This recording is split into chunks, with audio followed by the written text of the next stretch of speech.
Republican after Republican has now done their media appearance to show how little they actually value law and order and that Trump is a felon, even though, party of law and order, right? And how little they care about Trump's affair, even though, party of family values, right? The next one I want to look at is Byron Donald, someone who's kind of, sort of, but not really on the Trump shortlist to be VP. So he has to go extra hard in his auditions, and he's also someone with a bit of a criminal past himself. So it's no surprise that he was so quick to join another fellow Republican with a criminal history, let alone a felon, but it is surprising some of the things that he was saying. What you had to say in a statement was this, and my apologies.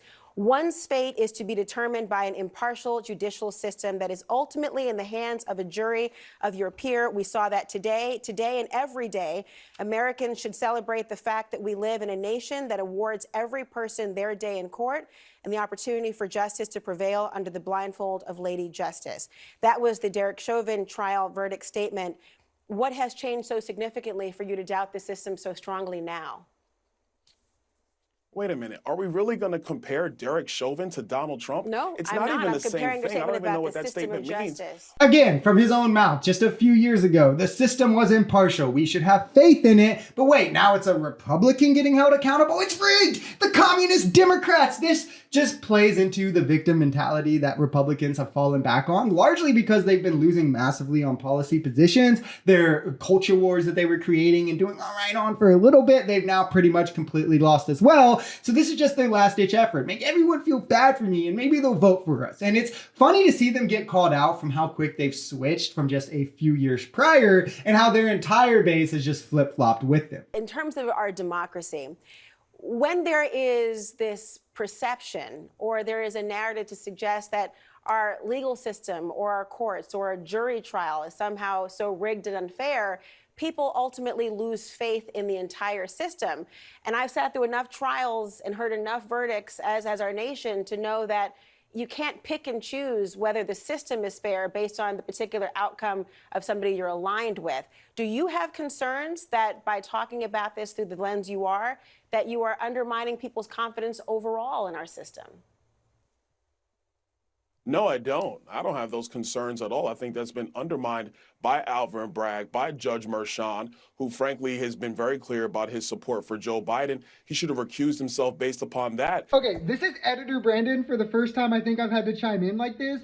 I just noticed that he said that Alvin Bragg should recuse himself because he supports Joe Biden or voted for Joe Biden or whatever. But these Republicans still defend Justice Alito not recusing himself from the January 6th case, even though he literally flew a flag in support of the January 6th rioters. Patriots. They're actually patriots, not rioters. I have to remember. But why shouldn't he recuse himself if Alvin Bragg should recuse himself? This is just so tired. It's tired. That is absolutely what it will and already has done. With MAGA, anyone who Trump didn't appoint is now corrupt. And the ones that Trump did appoint who disagree with him, well, they're corrupt as well. Trump just didn't know any better. All Democrats are corrupt. Republicans are the only ones we can trust, except for the Republicans who disagree with Trump. They're also corrupt. We can't trust any institutions because they're all corrupt, except for the Supreme Court that Trump appointed multiple conservative judges to, but Biden's appointee is also corrupt. We can't trust CNN and MSNBC because they're partisan and corrupt, but we can trust Fox News. The defamation case, them losing defamation, they lied to us, we can trust them. You can't trust CNN and MSNBC because they're fake news, but Fox is fine.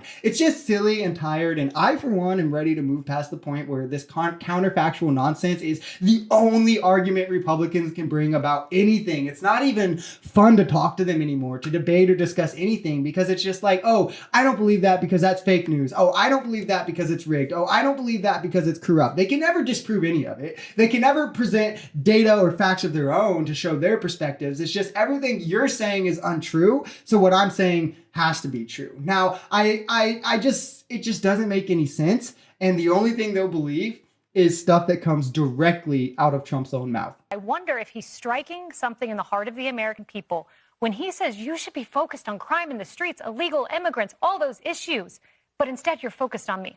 Well, he doesn't have to strike it very hard because they're living through it. It's a Lake and Riley thing. Yes. Riley Lakin thing, right? Bingo. Now, I know this one isn't Byron Donalds. It's just like a little bonus, a little extra on the end. I only show it to show how fake the outrage was over Biden saying Lincoln Riley instead of Lakin Riley, and how the entire outrage over that was just some cherry-picked situation for Republicans to create, again, faux outrage about a culture war issue that they're, again, just losing massively on. When Republicans don't even remember her name anymore, Republicans don't even say her name anymore, they don't talk about it anymore, even though it was so pertinent that Biden say her name. Let's see if MAGA goes after her now. Let's see what Marjorie Taylor Greene has to say about her mistaking her name. I highly doubt any of that will happen. They're just going to brush it under the rug. It was just a mistake. This is just yet another sad attempt at a pivot from Fox News to hit at Biden because their guy is now a felon, and they, of course, have to do some sort of damage control.